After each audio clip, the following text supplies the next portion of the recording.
జిల్లాలో వైద్య సేవలు నిలిపివేసి డాక్టర్లు నిరసన ర్యాలీ చేపట్టారు. కోల్కతా అత్యాచార ఘటనపై ఐఎంఏ ఆధ్వర్యంలో వైద్యులు, వైద్య సిబ్బంది నిరసనల్లో పాల్గొన్నారు.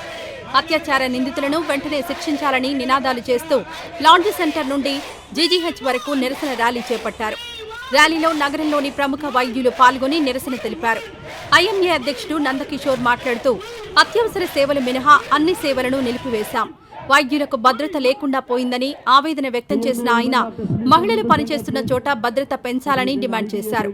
సమాజంలో ఇటువంటి ఘటనలను అందరూ ఖండించాలన్నారు. వైద్యుల ఉద్యమానికి సమాజమంతా సంఘీభావం తెలపాలన్నారు. వైద్యులపై దాడులకు పాల్పడే వారిని కఠినంగా శిక్షించేలా చట్టాలను తీసుకురావాలని డిమాండ్ చేశారు.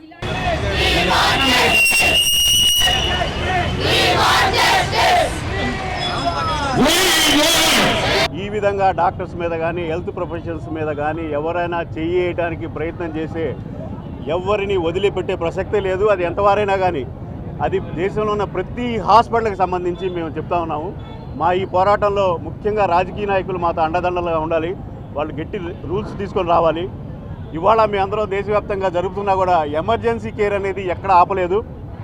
పేషెంట్లకి ఏ విధమైనటువంటి ఎమర్జెన్సీ కేరు దేశంలో ఎక్కడ ఆగలేదు. ఈవెన్ గుంటూరులో కూడా ఎమర్జెన్సీ కేసెస్ అందరం చేస్తున్నాము. సో ఓపీడీలు మరియు ఎలక్టివ్ కేసెస్ ఆపాము. మీ అందరికీ పేరు పేరున ధన్యవాదాలు ఎందుకు తెలియజేస్తున్నానంటే మీ మూలంగానే ఈ ఉద్యమం చాలా పెద్దదైంది. మన క్యాపిటల్ సిటీలో జరుగుతున్న ఈ పెద్ద ఉద్యమాన్ని మీరు మరి ముందుగా ఫోకస్ చేసి మాకు ముఖ్యమంత్రి చంద్రబాబు నాయుడు గారు, పవన్ కళ్యాణ్ గారు మా పోరాటానికి వారి యొక్క సంఘీభావం తెలియజేశారు. ఎటువంటి కార్యక్రమాలు కావాలన్నా డాక్టర్స్ కోసం హెల్ప్ చేస్తారని చెప్పి ముఖ్యమంత్రి వర్యులు వారి సతీమణి భువనేశ్వరి గారు మాకు చెప్పున్నారు. So we want to take it a big way. న్యాయం జరిగే వరకు పోరాడతాం.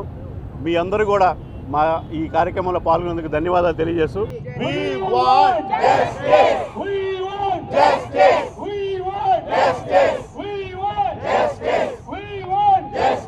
ఈ వీడియో నచ్చితే లైక్ చేయండి. అలాగే మా ఛానల్ ని ఫస్ట్ టైం కనుక చూస్తున్నట్టయితే ఇప్పుడే సబ్స్క్రైబ్ చేసుకుని పక్కనే ఉన్న గంట సింబల్ ని యాక్టివేట్ చేసుకోండి. అప్పుడే మేము పెట్టే ప్రతి వీడియో మీకు నోటిఫికేషన్ గా వస్తుంది. అలాగే ఈ వీడియో పూర్తిగా చూసినందుకు ధన్యవాదాలు.